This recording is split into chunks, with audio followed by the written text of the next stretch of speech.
बिस्मिल्लाहिर्रहमानिर्रहीम, अस्सलाम वालेकुम। तो दोस्तों, बिलाखिर नवाज शरीफ और मियां शहबाज शरीफ का मुत्तफ़िक़ा फ़ैसला सामने आ गया है।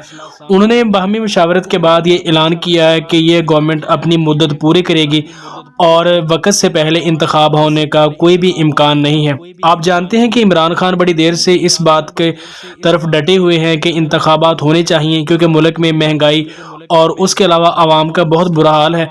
महंगाई जिस कदर हो चुकी है, इमरान खान का ये कहना था कि इंतखाबात वक़्त से पहले करवाए जाएँ और उसके बाद जिसको वोट ज़्यादा मिले तो वो पार्टी अपनी हुकूमत बना ले।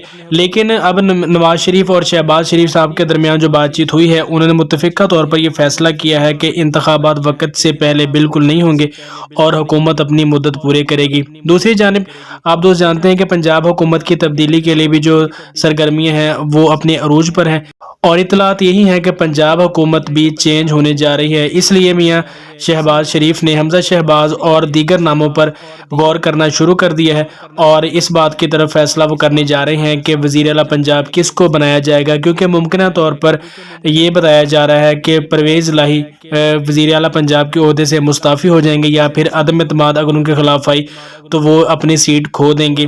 तो सियासी जो हलचल है वो अपने अरूज पर है और देखना ये है कि क्या होता है। दूसरी तरफ आवाम महंगाई की वजह से बहुत ही ज़्यादा परेशान है। आप जानते हैं कि बिजली के बिल और इसके अलावा पेट्रोल की जो कीमतें हैं वो अपने अरूज पर हैं। शहबाज हुकूमत आवाम को रिलीफ देने में नाकाम रही है। तो अब देखना ये है कि आगे क्या फ़ैसला होता है और जो आवाम है वो किसके साथ जाती है, क्योंकि इमरान खान ने ये ऐलान कर दिया है कि अगर इंतखाबात की तरफ नहीं जाते तो हम अपना फ़ाइनल फ़ैसला सुनाएंगे और हुकूमत के ख़िलाफ़ मार्च या फिर धरना देंगे।